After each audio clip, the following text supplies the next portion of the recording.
Tadi malam kita lihat bagaimana jiwa-jiwa yang menerima Tuhan Yesus sebagai Tuhan dan Juru Selamatnya, diselamatkan, lahir baru.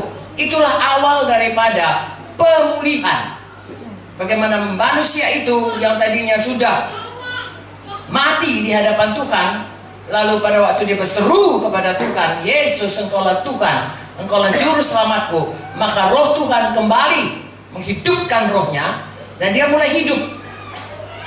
Dan dia pindah daripada kegelapan kepada kerajaan sorga. Dan Tuhan mulai mengerjakan kehendaknya semula, yaitu kita diciptakan segambar dengan Dia. Saudara baca dalam buku Kolose 3:10 dan Roma 8:29 dikatakan kita ini Tuhan mengubahkan kita hari lepas hari sehingga kita segambar dengan Tuhan.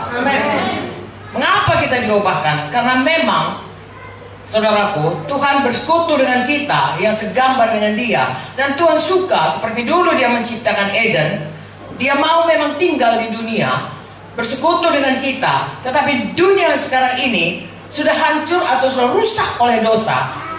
Jadi tidak mungkin manusia dikembalikan ke Taman Eden. Lalu Tuhan buat rumah yang baru, bumi baru, langit baru, dan Yerusalem baru.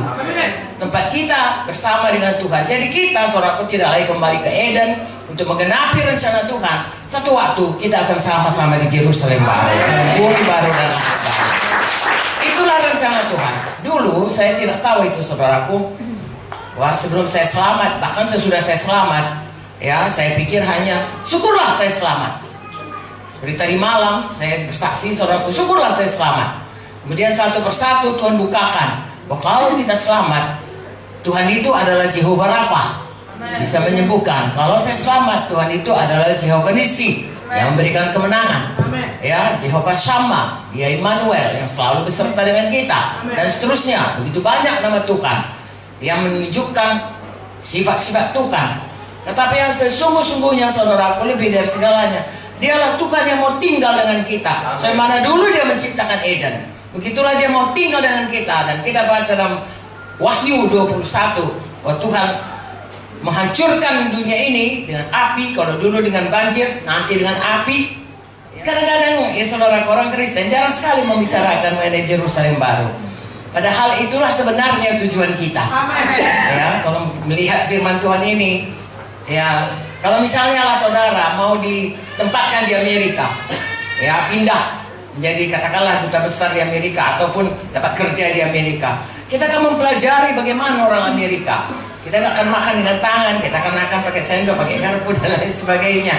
Kalau pindah ke Tiongkok, kita akan belajar makan sumpit. Kita belajar cara hidup di negara yang kita mau datang. Kita akan ke Yerusalem baru. Mari kita belajar bagaimana sesungguhnya hidup orang-orang yang mau ke Yerusalem baru. Haleluya.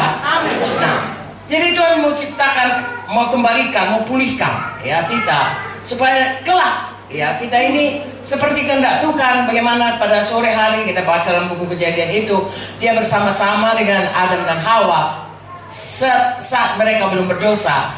Dan Tuhan memang itu supaya Tuhan Yesus datang ke dunia dan berupa manusia, saudaraku, sehingga nanti kalau kita pulang kita tidak merasa asing, karena Dia pernah di dunia ini dan sudah mendahului kita ke sorga dengan tubuh yang baru. Kelak kita akan diubahkan seperti Dia dan hidup bukan hanya roh saja, tapi punya tubuh.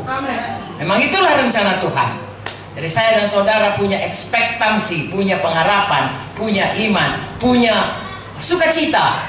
Kelak kita bukan hanya di Lubuk Linggau, tapi di Yerusalem baru bersama-sama selama-lamanya dan bersama dengan Tuhan, di mana di situ tidak ada lagi setan, karena setan sudah dihukum, saudaraku. Jadi kalau sekarang ini kita masih menghadapi banyak persoalan, tidak usah kecil hati, saudaraku. Ya, itu hanya sementara, paling-paling 80 tahun, 100 tahun kalau kita ya hidup di dunia 100 tahun. Setelah itu selama-lamanya. Selamanya itu nggak 1000 tahun, nggak 1.000.000 tahun, nggak 1.000.000.000 tahun, selama-lamanya bersama dengan Yesus. Itu sebab. Oleh sebab itu kuatkan hati kita, saudaraku. Apapun yang kita hadapi, Tuhan sudah menunggu kita pada tempat yang sangat baik bagi kita. Haleluya. Jadi itu sebabnya sesudah seorang itu lahir baru, dia dikatakan dalam Injil Markus 16 ayat 15 dan 16, ya, beritakanlah Injil, jadikanlah semua bangsa muridku, tapi di bawahnya baptiskan mereka. Siapa yang percaya dan dibaptis, maka dia yang diselamatkan. Jadi sudah kita lahir baru, kita harus dibaptis. Ya, ini tentunya kita di sini semuanya sudah dibaptis. Amin. Tapi saya sampaikan ini supaya saudara semua membawa jiwa-jiwa baru yang sudah percaya itu. Seberapa banyak yang mau supaya mereka mau dibaptis. Amin. Mengapa? Karena kehendak Tuhan supaya kita itu berubah kembali menjadi segambar dengan Dia. Dimulai dengan proklamasi kita pada waktu baptisan. Karena waktu dibaptis kita memproklamirkan kepada dunia, kepada setan yang mau mengganggu kita selalu, dan kepada Tuhan yang kita sembah, bahwa kita menanamkan manusia lama dan bangkit kepada manusia baru di dalam Yesus. Jadi hari lepas hari kita berjalan dalam manusia baru. Kita sudah punya nazar, punya janji. Orang Kristen tidak bersumpah, ya, tetapi itulah proklamasi kita, ya. Seperti kalau Indonesia memproklamirkan kemerdekaannya, saudaraku, tidak ada satu bangsa pun, ya, lagi bisa menjajah kita. Begitulah sebenarnya baptisan itu proklamasi kita. Aku bukan lagi hamba dosa, aku sudah hamba kebenaran. Kita berjalan dalam, ya, nazar kita itu. Ya, tiap hari saudaraku kita harus berubah. Itu sebabnya kita harus rajin membaca firman, supaya Roma 12 ayat 2 berkata supaya dibaharui pikiran kita ini. Ya, misalnya saya lah dulu, contoh ini contoh yang paling mudah. Ya, sebelum saya lahir baru, saya berpikir saudaraku, ya, saya berkata saya ini nggak mau ganggu orang, tapi saya jangan diganggu. Kalau saya diganggu sampai mati aku nggak mau cakap sama kau. Jahat ya. Tapi waktu itu saya pikir benar. Ya, lalu begitulah. Tapi sesudah saya baca firman Tuhan ini, saya tahu itu tidak betul. Saya harus membaharui pikiran saya. Nah, pikiran saya karena firman Tuhan berkata, saudara, kita harus selalu mengampuni. Atau memberkati orang yang menganiaya kita. Nah, itu satu konsep yang sangat beda dengan apa yang saya anut selama ini. Dan saya harus berubah sesuai dengan konsep firman Tuhan.